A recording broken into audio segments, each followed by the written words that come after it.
À Madame de Montespan. Livre septième des Fables de Jean de La Fontaine. Un enregistrement de Jean Lambert pour LibriVox.org. À Madame de Montespan. L'apologue est un don qui vient des immortels, ou, si c'est un présent des hommes, quiconque nous l'a fait mérite des autels. Nous devons tous, tant que nous sommes, ériger en divinité le sage par qui ce bel art inventé. C'est proprement un charme. Il rend l'âme attentive, ou plutôt, il la tient captive, nous attachant des récits qui mènent à son gré les cœurs et les esprits. Ô vous qui l'imitez, Olympe, si ma muse a quelquefois pris place à la table des dieux, sur ces dons aujourd'hui daignez porter les yeux, favoriser les jeux où mon esprit s'amuse. Le temps qui détruit tout, respectant votre appui, me laissera franchir les ans dans cet ouvrage. Tout auteur qui voudra vivre encore après lui doit s'acquérir votre suffrage. C'est de vous que mes vers attendent tout leur prix. Il n'est beauté dans nos écrits dont vous ne connaissiez jusqu'aux moindres traces.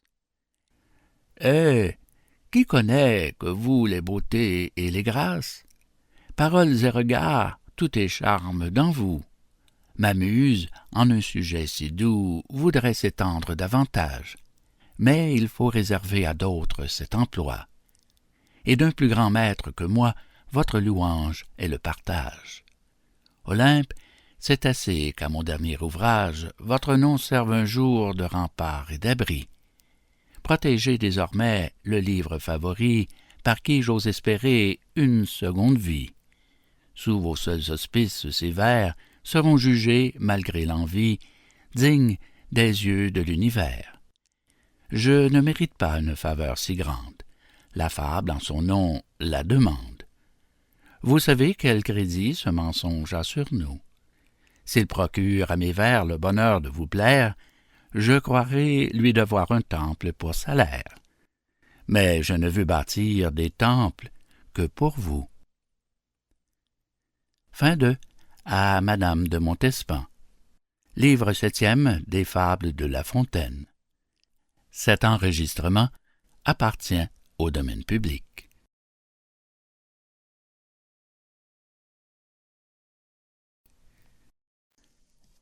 Les animaux malades de la peste. Fable numéro 1 du livre septième des Fables de Jean de La Fontaine. Un enregistrement de Jean Lambert pour LibriVox.org. Les animaux malades de la peste. Un mal qui répand la terreur, mal que le ciel en sa fureur inventa pour punir les crimes de la terre, la peste, puisqu'il faut l'appeler par son nom, capable d'enrichir en un jour l'Achéron, faisait aux animaux la guerre. Ils ne mouraient pas tous, mais tous étaient frappés. On n'en voyait point d'occupés à chercher le soutien d'une mourante vie. Nul mets n'excitait leur envie. Ni loup, ni renard, n'épiaient la douce et l'innocente proie. Les tourterelles se fuyaient. Plus d'amour, partant plus de joie. Le lion tint conseil et dit « Mes chers amis, je crois que le ciel a permis pour nos péchés cette infortune, que le plus coupable de nous se sacrifie aux traits du céleste courroux. Peut-être il obtiendra la guérison commune. L'histoire nous apprend qu'en de tels accidents on fait de pareils dévouements. Ne nous flattons donc point, voyons sans indulgence l'état de notre conscience. Pour moi, satisfaisant mes appétits gloutons, j'ai dévoré force moutons.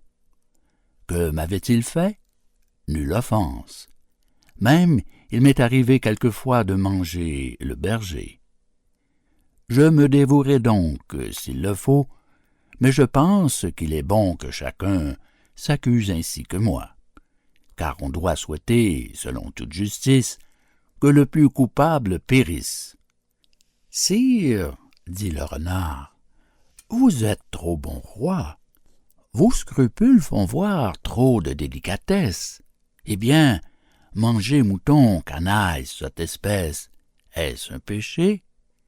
Non, non, vous leur fîtes le Seigneur, en les croquant, beaucoup d'honneur. Et quant au berger, l'on peut dire qu'il était digne de tout mot, étant de ces gens-là qui, sur les animaux, se font un chimérique empire. Ainsi dit le renard, et flatteur d'applaudir. On n'osa trop approfondir du tigre, ni de l'ours, ni des autres puissances, les moins pardonnables offenses. Tous les gens querelleurs, jusqu'au simple mâtin, au dire de chacun, étaient de petits saints.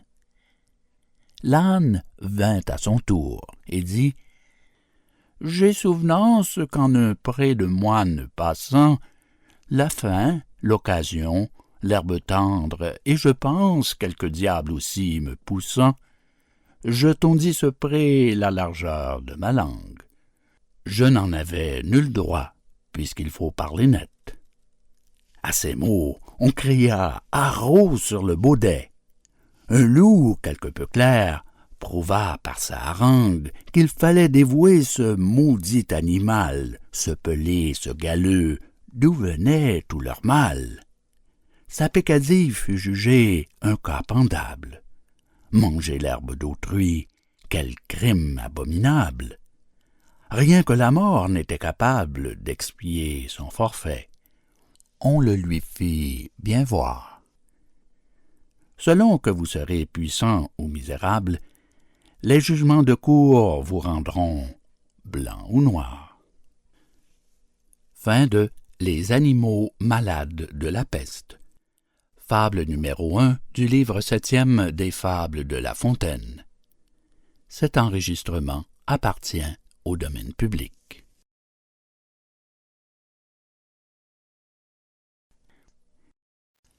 Le mal marié. Fable numéro 2 du livre 7e des Fables de Jean de La Fontaine. Un enregistrement de Jean Lambert pour LibriVox.org.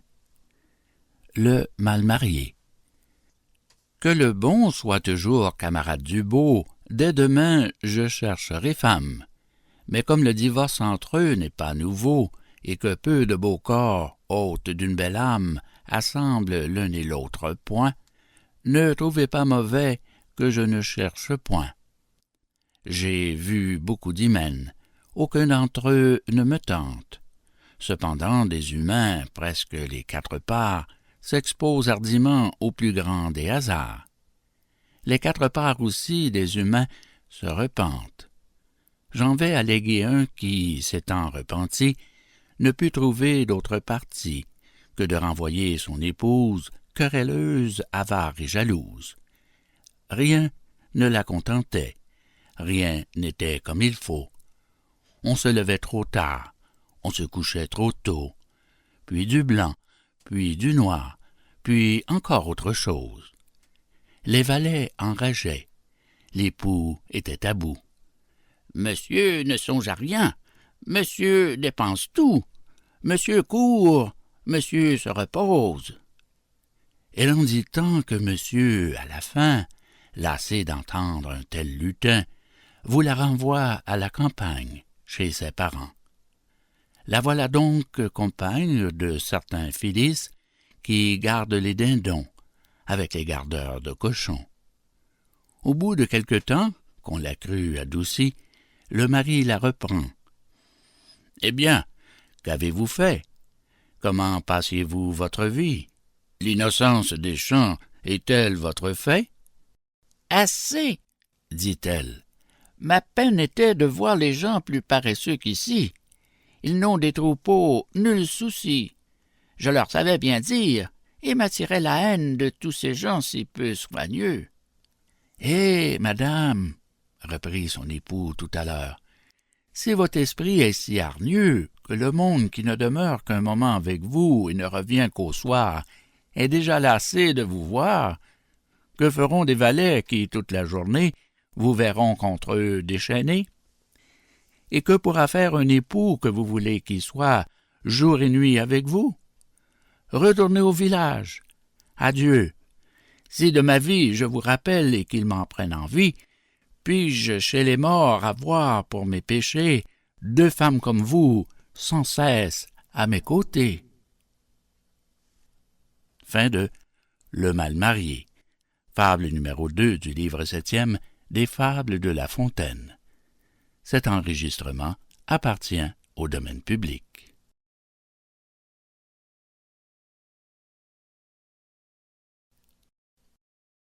Le rat qui s'est retiré du monde. Fable numéro 3 du livre 7e des Fables de Jean de La Fontaine. Un enregistrement de Jean Lambert pour LibriVox.org. Le rat qui s'est retiré du monde.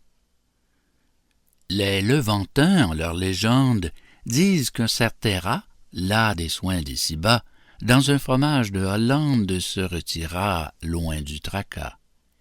La solitude était profonde, s'étendant partout à la ronde. Notre ermite nouveau subsistait là-dedans.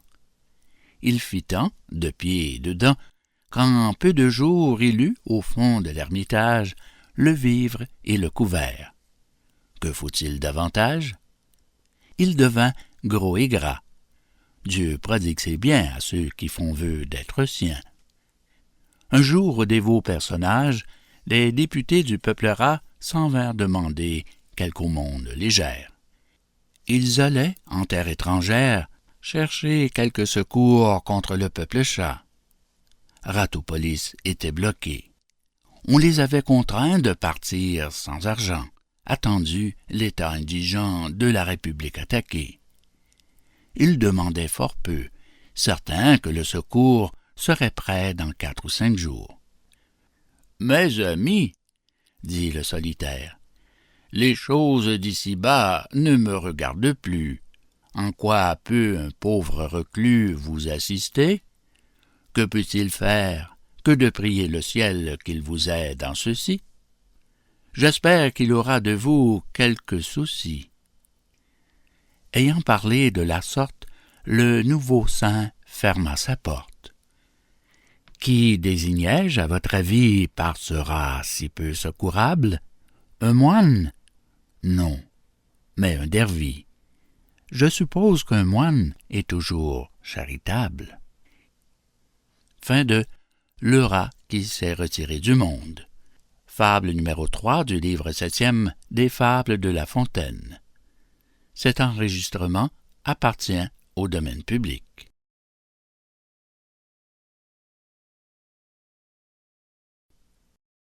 Le héron.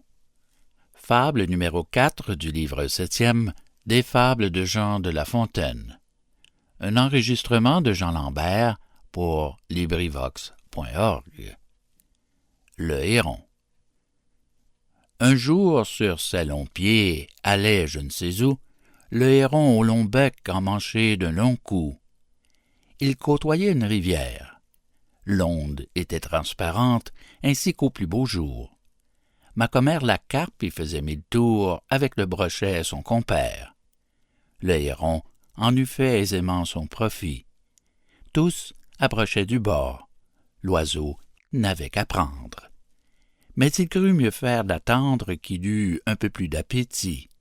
Il vivait de régime et mangeait à ses heures. Après quelques moments, l'appétit vint. L'oiseau, s'approchant du bord, vit sur l'eau 2 tanches qui sortaient du fond de ses demeures. Le mets ne lui plut pas. Il s'attendait à mieux, et montrait un goût dédaigneux, comme le rat du bonne race. « Moi des tanches, dit-il, moi, héron, que je fasse une si pauvre chair, et pour qui me prend-on? » La tanche rebutée, il trouva du goujon. Du goujon, c'est bien là le dîner d'un héron. J'ouvrirais pour si peu le bec. Ô Dieu ne plaise. Il l'ouvrit pour bien moins. Tout alla de façon qu'il ne vit plus aucun poisson. La faim le prit. Il fut tout heureux et tout aise de rencontrer un limaçon. ne soyons pas si difficiles. Les plus accommodants, ce sont les plus habiles. On hasarde de perdre en voulant trop gagner. Gardez-vous de rien dédaigner, surtout quand vous avez à peu près votre compte. Bien des gens y sont pris. Ce n'est pas au héron que je parle. Écoutez, humains, un autre conte. Vous verrez que chez vous, j'ai puisé ces leçons. Fin de Le Héron. Fable numéro 4 du livre 7e des Fables de La Fontaine. Cet enregistrement fait partie du domaine public.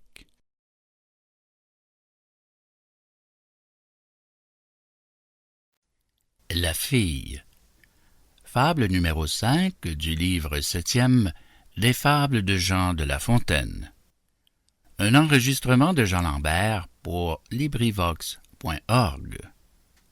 La fille. Certaines filles, un peu trop fières, prétendaient trouver un mari, jeune, bien fait et beau, d'agréable manière, point froid et point jaloux. Notez ces 2 points-ci. Cette fille voulait aussi qu'il eût du bien, de la naissance, de l'esprit, enfin tout. Mais qui peut tout avoir? Le destin se montra soigneux de la pourvoir. Il vint des partis d'importance. La belle les trouva trop chétifs de moitié. Quoi? Moi? Quoi? Ces gens-là? L'on radote, je pense. À moi les proposer. Hélas, ils font pitié. Voyez un peu la belle espèce. L'un n'avait en l'esprit nulle délicatesse. L'autre avait le nez fait de cette façon-là. C'était ceci, c'était cela. C'était tout, car les précieuses font dessus tout les dédaigneuses. Après les bons partis, les médiocres gens vinrent se mettre sur les rangs. Elle de se moquer. Ah, vraiment, je suis bonne de leur ouvrir la porte. Ils pensent que je suis fort en peine de ma personne. Grâce à Dieu, je passe des nuits sans chagrin, quoiqu'en solitude.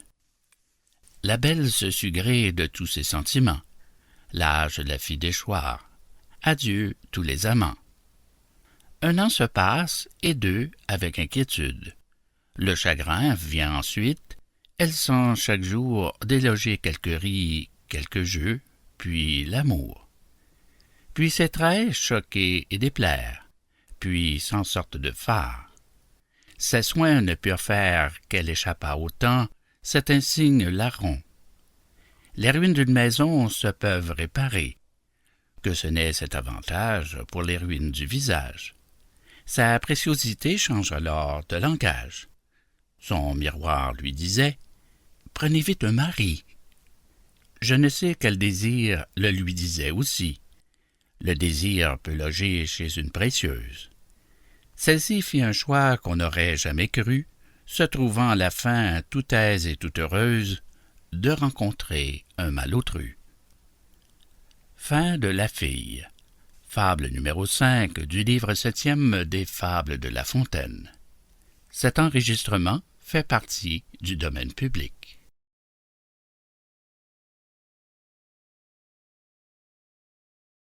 Les souhaits.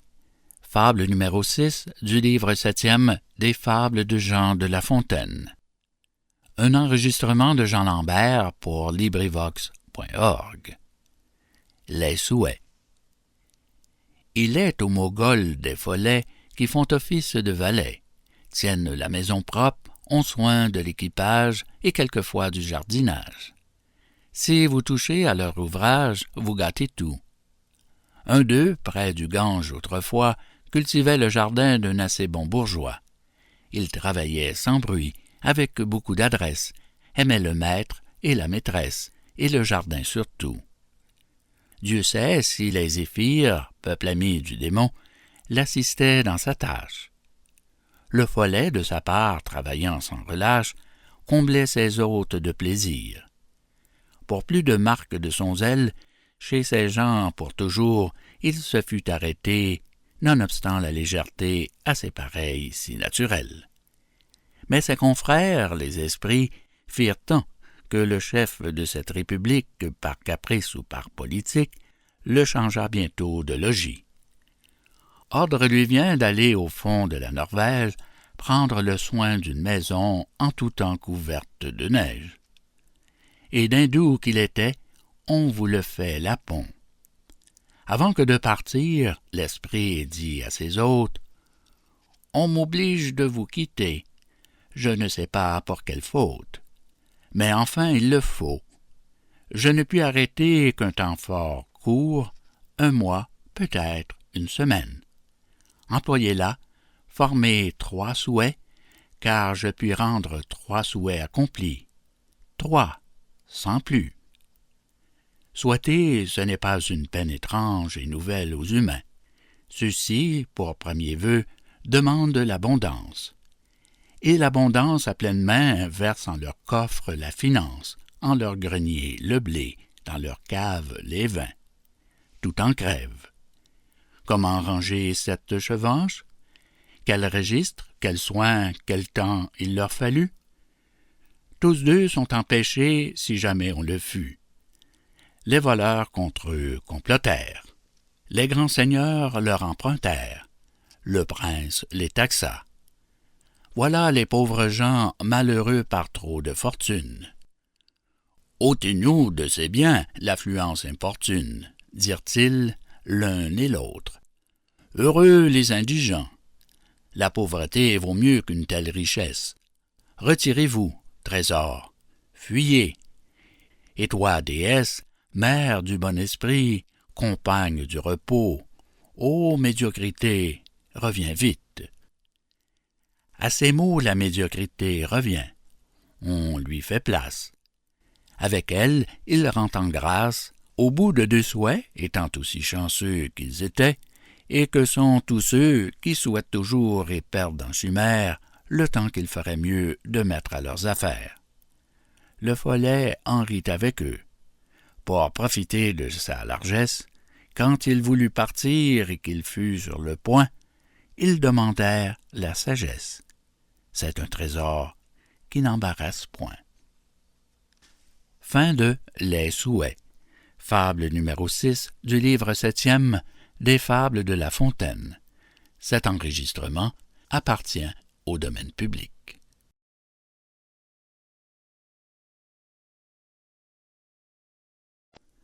La cour du lion. Fable numéro 7 du livre 7e des Fables de Jean de La Fontaine. Un enregistrement de Jean Lambert pour LibriVox.org. La cour du lion. Sa Majesté Lionne un jour voulut connaître de quelle nation le ciel l'avait fait maître. Il manda donc par députés ses vassaux de toute nature, envoyant de tous les côtés une circulaire écriture avec son sceau. L'écrit portait qu'1 mois durant, le roi tiendrait cour plénière, dont l'ouverture devait être un fort grand festin, suivi des tours de facotin. Par ce trait de magnificence, le prince à ses sujets étalait sa puissance. En son louvre, il les invita. Quel louvre! Un vrai charnier, dont l'odeur se porta d'abord au nez des gens. L'ours boucha sa narine. Il se fut bien passé de faire cette mine. Sa grimace déplut. Le monarque irrité l'envoya chez Pluton faire le dégoûter. Le singe approuva fort cette sévérité, et, flatteur excessif, il loua la colère et la griffe du prince, et l'antre et cette odeur. Il n'était ambre, il n'était fleur, qui ne fût aille au prix. Sa sotte flatterie eut un mauvais succès, et fut encore punie. Ce monseigneur du lion-là fut parent de Caligula. Le renard étant proche, « Or ça, lui dit le sire, que sens-tu? Dis-le-moi, parle sans déguiser. » L'autre aussitôt de s'excuser, alléguant un grand rhume, il ne pouvait que dire sans odorat. Bref, ils sentirent. Ceci vous sert d'enseignement. Ne soyez à la cour, si vous voulez y plaire, ni fade adulateur, ni parleur trop sincère, et tâchez quelquefois de répondre en normand. Fin de La cour du lion.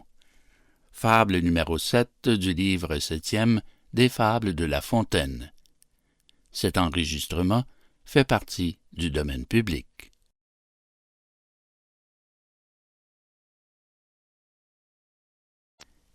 Les vautours et les pigeons. Fable numéro 8 du livre 7e des Fables de Jean de La Fontaine. Un enregistrement de Jean Lambert pour LibriVox.org. Les vautours et les pigeons. Mars autrefois mit tout l'air en émeute. Certains sujets fit naître la dispute chez les oiseaux, non ceux que le printemps mène à sa cour et qui, sous la feuillée, par leur exemple et leur son éclatants, font que Vénus est en nous réveillée, ni ceux encore que la mère d'amour met à son char. Mais le peuple vautour, au bec retors, à la tranchante serre, pour un chien mort se fit, dit-on, la guerre. Il plut du sang. Je n'exagère point. Si je voulais compter de point en point tout le détail, je manquerais d'haleine. Maint chef périt, maint héros expira, et sur son roc Prométhée espéra de voir bientôt une fin à sa peine.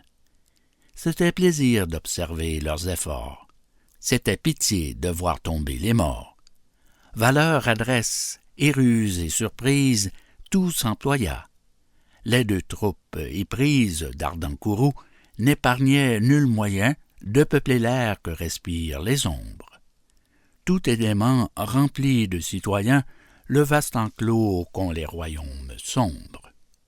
Cette fureur mit la compassion dans les esprits d'une autre nation, au col changeant, au cœur tendre et fidèle. Elle employa sa médiation pour accorder une telle querelle.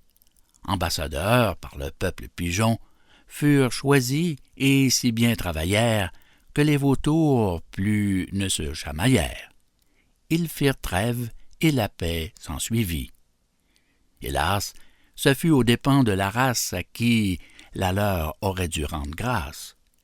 La gente maudite aussitôt poursuivit tous les pigeons, en fit ample carnage, en dépeupla les bourgades, les champs. Peu de prudence eurent les pauvres gens d'accommoder un peuple si sauvage. Tenez toujours divisés les méchants. La sûreté du reste de la terre dépend de là.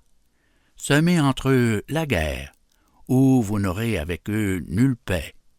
Ceci soit dit en passant. Je me tais. Fin de Les vautours et les pigeons. Fable numéro 8 du livre 7e des Fables de La Fontaine. Cet enregistrement appartient au domaine public.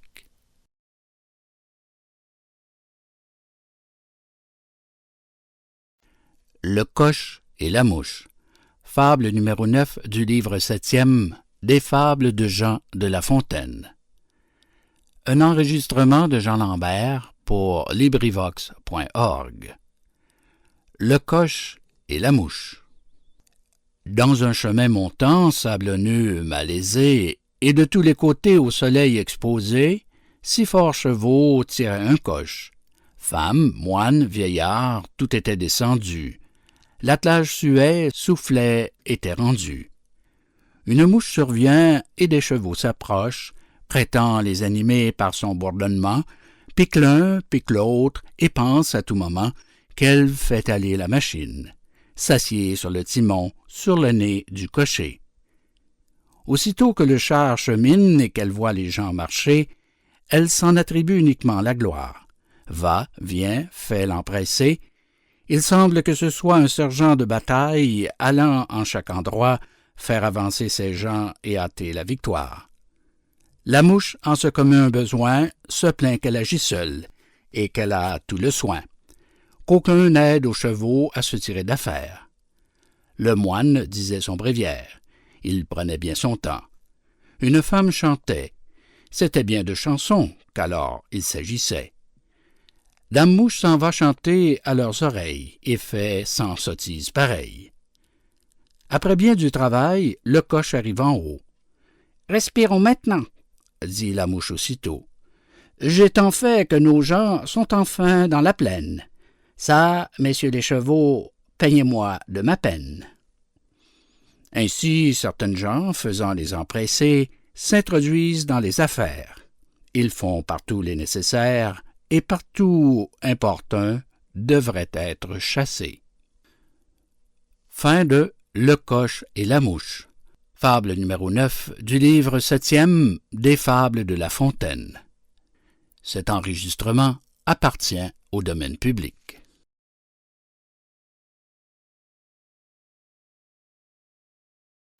La laitière et le pot au lait.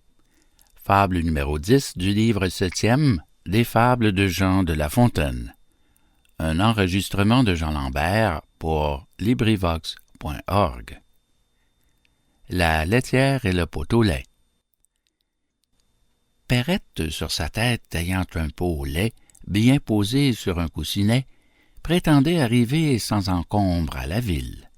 Légère et court vêtue, elle allait à grands pas, ayant mis ce jour-là, pour être plus agile, cotillon simple et souliers plats. Notre laitière, ainsi troussée, comptait déjà dans sa pensée tout le prix de son lait, en employait l'argent, achetait un 102, faisait triple couvée. La chose allait à bien par son soin diligent. « Il m'est, disait-elle, facile d'élever des poulets autour de ma maison. Le renard sera bien habile s'il ne m'en laisse assez pour avoir un cochon. Le porc, en s'engraisser, coûtera peu de son. Il était, quand je l'eus de grosseur raisonnable, j'aurai, le revendant, de l'argent bel et bon. Et qui m'empêchera de mettre en notre étable, vu le prix dont il est, une vache et son veau, que je verrai sauter au milieu du troupeau. » Perrette, là-dessus, saute aussi, transportée. Le lait tombe, adieu veau, vache, cochon couvé. La dame de ses biens, quittant d'un œil mari sa fortune ainsi répandue, va s'excuser à son mari, en grand danger d'être battue. Le récit en farce en fut fait. On l'appela le pot au lait. Quel esprit ne bat à la campagne? Qui ne fait château en Espagne? Picrocole, Pyrrhus, la laitière, enfin tous, autant les sages que les fous. Chacun songe en veillant. Il n'est rien de plus doux. Une flatteuse erreur emporte alors nos âmes. Tout le bien du monde est à nous, tous les honneurs, toutes les femmes. Quand je suis seul, je fais au plus brave un défi. Je m'écarte, je vais détrôner le Sophie. On m'élit roi, mon peuple m'aime. Les diadèmes vont sur ma tête pleuvant. Quelque accident fait-il que je rentre en moi-même? Je suis Gros-Jean comme devant. Fin de La laitière et le pot au lait. Fable numéro 10 du livre 7e des Fables de La Fontaine. Cet enregistrement appartient au domaine public.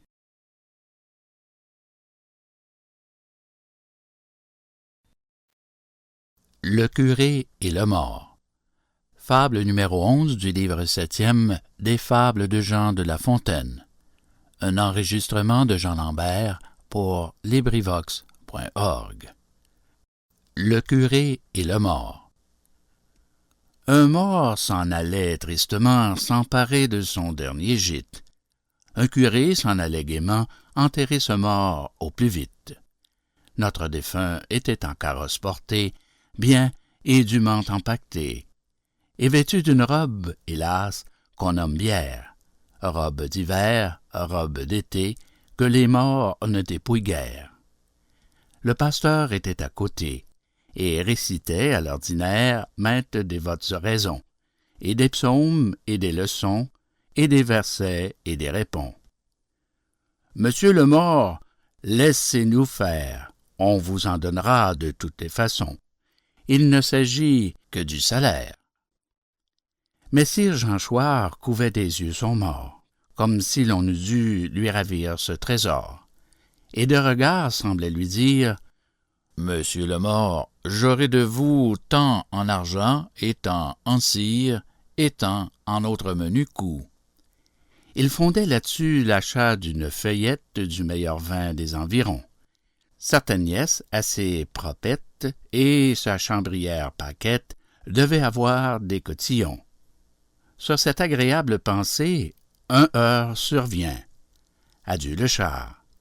Voilà messire Jean Chouard qui, du choc de son mort, a la tête cassée. Le paroissien en plomb entraîne son pasteur. Notre curé suit son seigneur. Tous deux s'en vont de compagnie. Proprement, toute notre vie est le curé Chouard qui sur son mort comptait.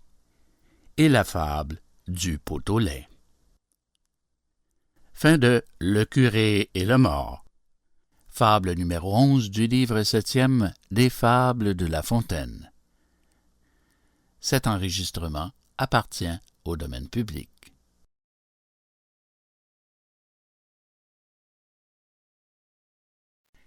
L'homme qui court après la fortune et l'homme qui l'attend dans son lit. Fable numéro 12 du livre 7e des Fables de Jean de La Fontaine. Une lecture de Jean Lambert pour LibriVox.org. L'homme qui court après la fortune et l'homme qui l'attend dans son lit. Qui ne court après la fortune? Je voudrais être en lieu d'où je puisse aisément contempler la foule importune de ceux qui cherchent vainement cette fille du sort de royaume en royaume, fidèles courtisans d'un volage fantôme. Quand ils sont près du bon moment, l'inconstante aussitôt à leur désir échappe. Pauvres gens, je les plains, car on a pour les fous plus de pitié que de courroux. Cet homme, disent-ils, était planteur de choux, et le voilà devenu pape. Ne le valons-nous pas? Vous valez 100 fois mieux, mais que vous sert votre mérite? La fortune a-t-elle des yeux? Et puis la papauté vaut-elle ce qu'on quitte? Le repos? Le repos, trésor si précieux, qu'on en faisait jadis le partage des dieux. Rarement la fortune à ses hôtes le laisse. Ne cherchez point cette déesse, elle vous cherchera. Son sexe en use ainsi. Certains couples d'amis en un bourg établi possédaient quelques biens. L'un soupirait sans cesse pour la fortune, et dit à l'autre un jour, « Si nous quittions notre séjour, vous savez que nul n'est prophète en son pays, cherchons notre aventure ailleurs. » « Cherchez, dit l'autre ami, pour moi je ne souhaite ni climat ni destin meilleur. Contentez-vous, suivez votre humeur inquiète, vous reviendrez bientôt. Je fais vœu cependant de dormir en vous attendant. » L'ambitieux, ou si l'on veut l'avare, s'en va par voie et chemin. Il arriva le lendemain en un lieu que devait la déesse bizarre fréquenter sur tout autre, et ce lieu, c'est la cour.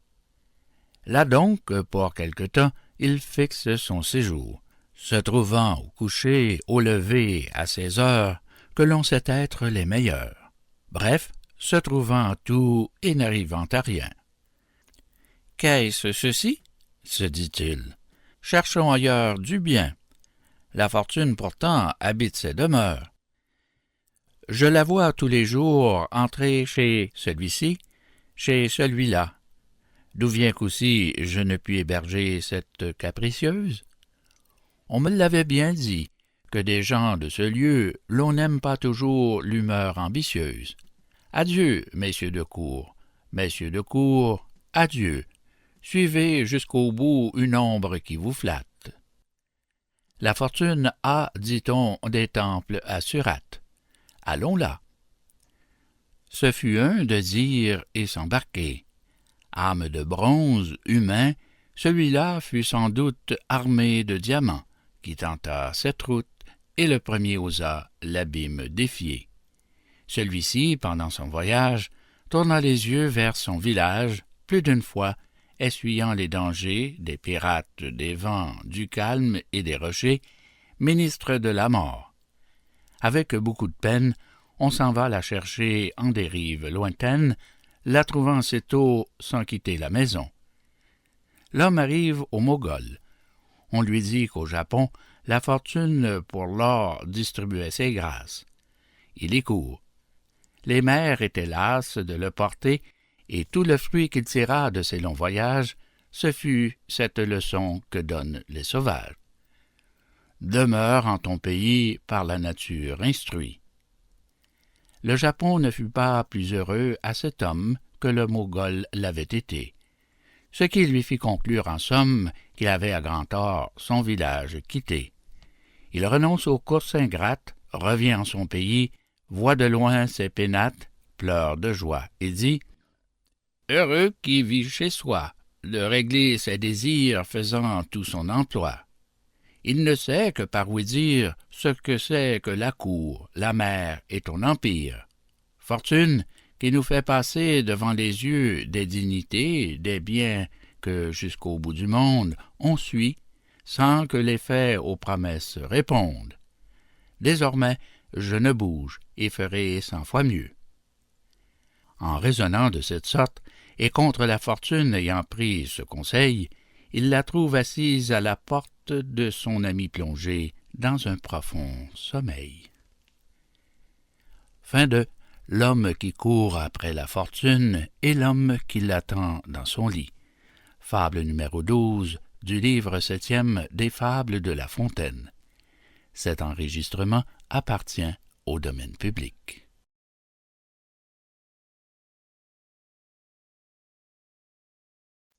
Les deux coqs. Fable numéro 13 du livre 7e des Fables de Jean de La Fontaine. Un enregistrement de Jean Lambert pour LibriVox.org. Les deux coqs. Deux coqs vivaient en paix. Une poule survint, et voilà la guerre allumée. Amour, tu perdis Troie, et c'est de toi que vint cette querelle envenimée, où du sang des dieux même on vit le xanthe teint. Longtemps entre nos coqs le combat se maintint. Le bruit s'en répandit par tout le voisinage. La gêne qui porte crête au spectacle accourut. Plus d'une hélène au beau plumage fut le prix du vainqueur. Le vaincu disparut. Il alla se cacher au fond de sa retraite, pleura sa gloire et ses amours que Rival, tout fier de sa défaite, possédait à ses yeux. Il voyait tous les jours cet objet rallumer sa haine et son courage. Il aiguisait son bec, battait l'air et ses flancs, et, s'exerçant contre les vents, s'armait d'une jalouse rage. Il n'en eut pas besoin. Son vainqueur sur les toits s'alla percher et chanter sa victoire. Un vautour entendit sa voix. Adieu les amours et la gloire, tout cet orgueil périt sous l'ongle du vautour. Enfin, par un fatal retour, son rival autour de la poule s'en revint faire le coquet. Je laisse à penser qu'elle le caquait, car il eut des femmes en foule. La fortune se plaît à faire de ses coups. Tout vainqueur insolent à sa perte travaille. Défions-nous du sort et prenons garde à nous, après le gain d'une bataille. Fin de Les deux coqs. Fable numéro 13 du livre 7e des Fables de La Fontaine. Cet enregistrement appartient au domaine public.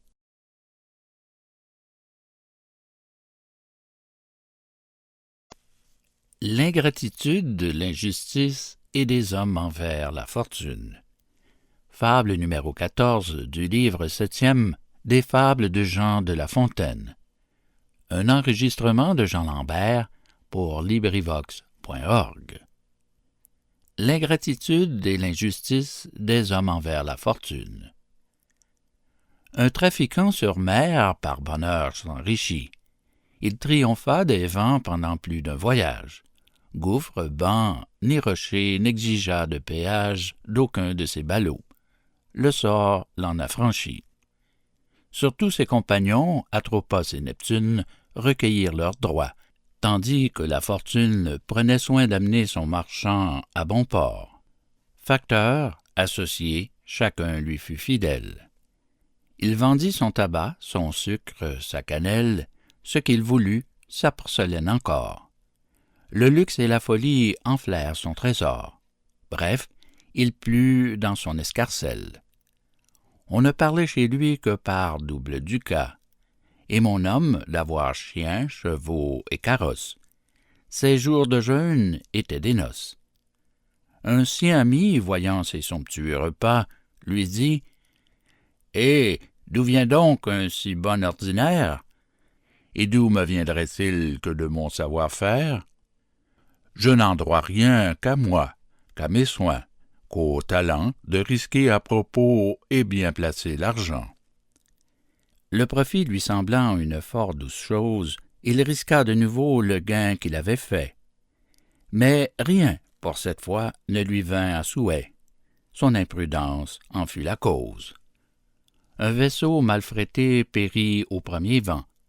Un autre, mal pourvu des armes nécessaires, fut enlevé par les corsaires. Un troisième au port arrivant, rien n'eut cours ni débit. Le luxe et la folie n'étaient plus tels qu'auparavant. Enfin, ses facteurs le trompant, et lui-même ayant fait grand fracas, cher lit, mit beaucoup en plaisir, en bâtiment beaucoup, il devint pauvre tout d'un coup. Son ami, le voyant en mauvais équipage, lui dit « D'où vient cela? »« De la fortune, hélas. »« Consolez-vous, dit l'autre, et s'il ne lui plaît pas que vous soyez heureux, tout au moins soyez sage. » Je ne sais s'il crut ce conseil, mais je sais que chacun impute en cas pareil son bonheur à son industrie. Et si de quelque échec notre faute est suivie, nous disons injure au sort. Chose n'est ici plus commune. Le bien, nous le faisons. Le mal, c'est la fortune. On a toujours raison. Le destin, toujours tort. Fin de L'ingratitude et l'injustice des hommes envers la fortune. Fable numéro 14 du livre 7e des Fables de La Fontaine. Cet enregistrement fait partie du domaine public.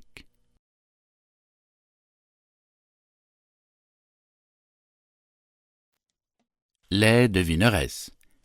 Fable numéro 15 du livre 7e des Fables de Jean de La Fontaine. Un enregistrement de Jean Lambert pour LibriVox.org. Les devineresses. C'est souvent du hasard que naît l'opinion, et c'est l'opinion qui fait toujours la vogue. Je pourrais fonder ce prologue sur gens de tous états. Tout est prévention, cabale, entêtement, point ou peu de justice. C'est un torrent. Qu'y faire? Il faut qu'il ait son cours. Cela fut et sera toujours. Une femme à Paris faisait la pythonisse. On l'allait consulter sur chaque événement. Perdait-on un chiffon? Avait-on un amant? Un mari vivant trop au gré de son épouse? Une mère fâcheuse? Une femme jalouse?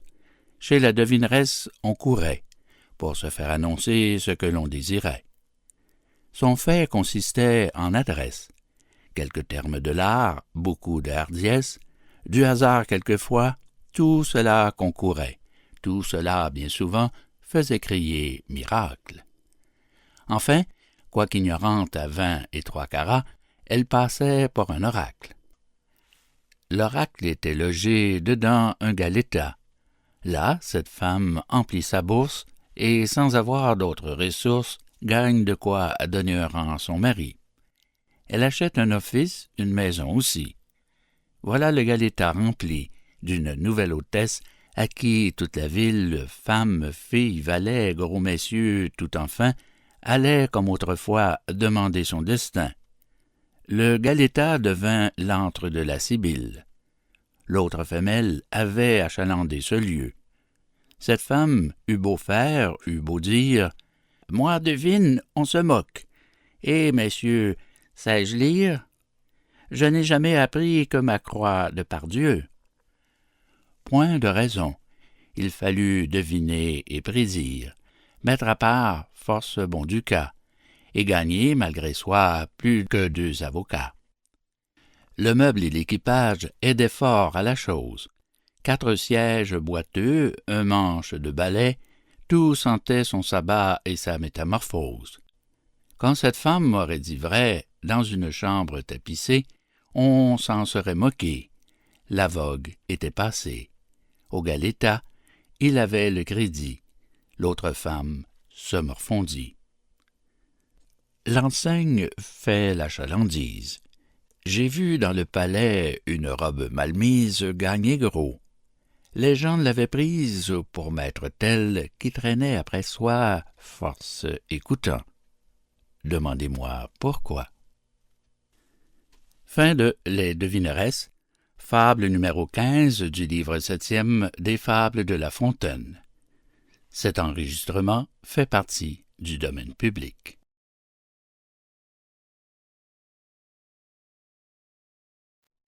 Le chat, la belette et le petit lapin. Fable numéro 16 du livre 7e des Fables de Jean de La Fontaine. Un enregistrement de Jean Lambert pour LibriVox.org. Le chat, la belette et le petit lapin. Du palais d'un jeune lapin, Dame Belette un beau matin s'empara. C'est une rusée. Le maître étant absent, ce lui fut chose aisée. Elle porta chez lui ses pénates un jour qu'il était allé faire à l'aurore sa cour parmi le thym et la rosée.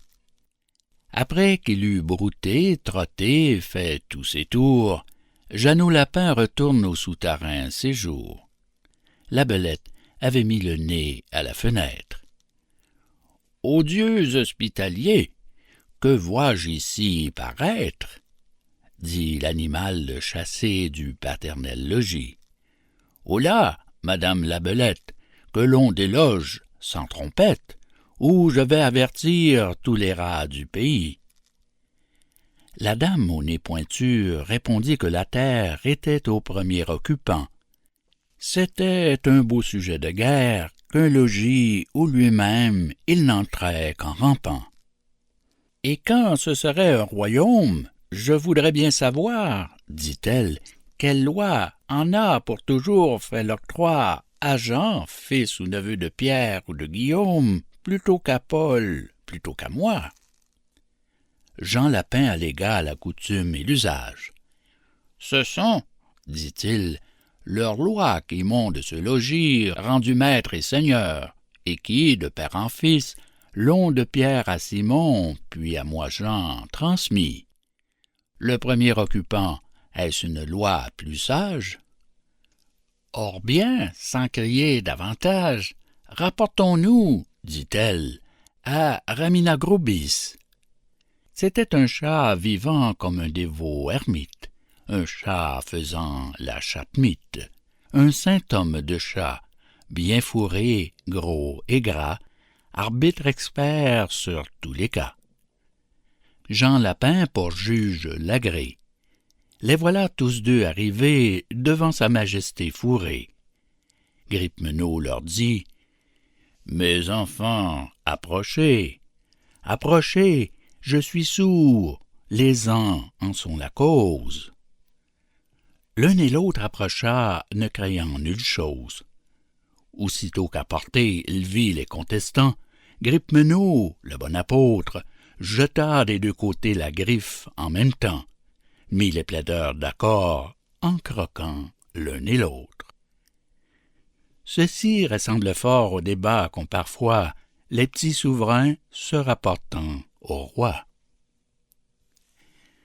Fin de Le chat, la belette et le petit lapin, fable numéro 16 du livre 7e des Fables de Jean de La Fontaine.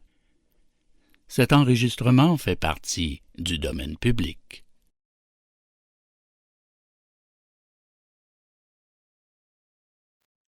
La tête et la queue du serpent. Fable numéro 17 du livre 7e des Fables de Jean de La Fontaine. Un enregistrement de Jean Lambert pour LibriVox.org. La tête et la queue du serpent. Le serpent a deux parties du genre humain ennemi, tête et queue, et toutes deux ont acquis un nom fameux auprès des parcs cruels, si bien qu'autrefois entre elles il survint de grands débats pour le pas. La tête avait toujours marché devant la queue au ciel se plaignit et lui dit « Je fais maintes et maintes lieues comme il plaît à celle-ci. Croit-elle que toujours j'en veuille user ainsi? Je suis son humble servante. On m'a fait, Dieu merci, sa sœur et non sa suivante. Toutes deux de même sang, traitez-nous de même sorte. Aussi bien qu'elle, je porte un poison prompt et puissant. Enfin, voilà ma requête. C'est à vous de commander qu'on me laisse précéder à mon tour ma sœur la tête. Je la conduirai si bien qu'on ne se plaindra de rien. » Le ciel eut pour ses vœux une bonté cruelle. Souvent sa complaisance a de méchants effets. Il devrait être sourd aux aveugles souhaits. Il ne le fut pas lors.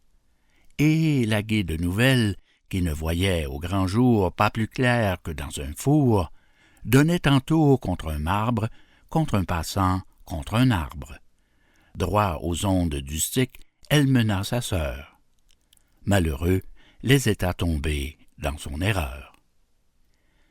Fin de La tête et la queue du serpent, fable 17 du livre 7e des Fables de La Fontaine.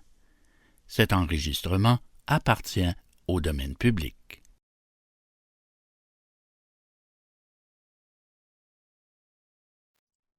Un animal dans la lune. Fable numéro 18 du livre 7e des Fables de Jean de La Fontaine. Un enregistrement de Jean Lambert pour LibriVox.org. Un animal dans la lune. Pendant qu'un philosophe assure que toujours par leurs sens les hommes sont dupés, un autre philosophe jure qu'ils ne nous ont jamais trompés. Tous les deux ont raison, et la philosophie dit vrai quand elle dit que les sens tromperont, tant que sur leur rapport les hommes jugeront. Mais aussi, si l'on rectifie l'image de l'objet sur son éloignement, sur le milieu qui l'environne, sur l'organe et sur l'instrument, les sens ne tromperont personne. La nature ordonna ces choses sagement. J'en dirai quelques jours les raisons amplement. J'aperçois le soleil. Quelle en est la figure? Ici-bas, ce grand corps n'a que 3 pieds de tour. Mais si je le voyais là-haut dans son séjour, que serait-ce à mes yeux que l'œil de la nature? Sa distance me fait juger de sa grandeur. Sur l'angle et les côtés, ma main la détermine. L'ignorant le croit plat. J'épaissis sa rondeur, je le rends immobile, et la terre chemine. Bref, je dément mes yeux en toute sa machine.